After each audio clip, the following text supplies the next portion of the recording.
let me introduce you to what I've been affectionately calling the swarm. If you're hoping to breed cherry barbs, you're in luck. For me, they started breeding accidentally and in a tank where they really shouldn't have. If you put some actual effort into it, this is what you get. I'll take you through it from the beginning. I got a group of adults and, for breeding, kept a ratio of at least 2 females for every male.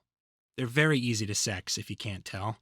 All you need to know about sexing cherry barbs is that the males are red and the females aren't.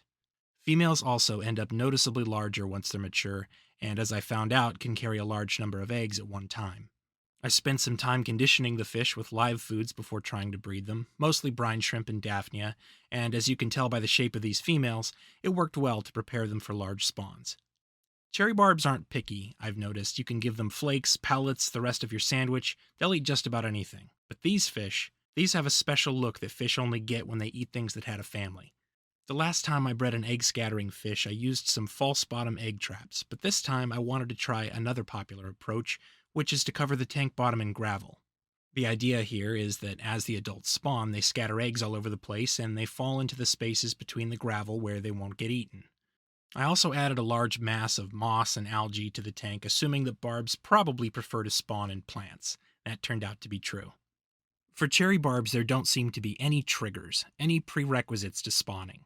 If you put males and females in the same space and give them a decent place to spawn, they just go. The males initiate spawning by energetically herding a female into vegetation. There they lock their bodies together side by side and simultaneously release eggs and milt. To me, the whole process looked exactly like what I saw from celestial pearl danios, but in this case more productive. Instead of releasing single eggs at a time, I saw cherry barb females fire out 3 to 5 at a time. With several females in the tank, the sheer number of eggs that can be produced in a single day is enormous. I found eggs scattered all throughout the moss, and despite that area being their focus, almost every inch of the gravel also. The eggs hatch quickly, by my estimation, at or before 24 hours. The next day I found the first few fry clinging to the side of the tank, with more bouncing up from the gravel, and at some point later in the day I removed the parents. By the end of the day, every surface of the tank looked just like this, plastered with fry. From this point to becoming free swimming took several more days. Some fry clung to the front glass and I was able to get a good look at their development. They started off almost transparent, but over the next couple of days their features became more defined. Some species spend a longer time in the egg but swim freely almost immediately after hatching. Others, like these barbs or the ember tetras, seem to hatch first and develop later. I wonder what environmental factors encourage one or the other. By the third day after hatching, the fry were swimming freely and looking for food. The first thing I offered them was a fry powder mixed with water and spread throughout the tank. This probably looks like a ton of food, but it isn't quite as much as it looks like. I took a relatively small amount of powder and mixed it into a large amount of water so that the particles would distribute better throughout the tank. For me, this worked perfectly, and I continued with that for the first week or so. I found this out by accident because of a few hitchhikers and a poorly rinsed pipette, but cherry barb fry can handle baby brine shrimp at a much smaller size than I would expect. The brine shrimp, to me, look almost as big as their heads, but somehow they managed to cram them into their mouths. That did a lot to kickstart their growth. Over the next couple of weeks, they grew steadily, and as you can see here, I removed the gravel. If you're interested in an opinion on how gravel worked versus an artificial egg trap, I would say in terms of productivity, it worked very well, maybe better. The downside is trying to stay hygienic.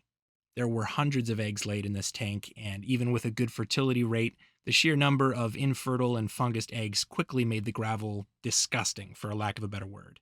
It took some effort, but I had to get rid of it. I don't know what my expectations were in terms of fry quantity, but let's just say they were exceeded. I realized pretty quickly that the swarm wouldn't last long in a 3-gallon tank. A nice thing about small tanks, though, is that with the water drained down, they're light enough to pick up and pour into something else. In this case, I poured the fry into a fish bag and moved them into a larger tank where they would have more room and fresher water to keep them growing. From here, things have only gotten easier. I'm still feeding brine shrimp as a preference, but I've noticed that they took to nanopellets sooner and at a smaller size than some of the other species I've raised.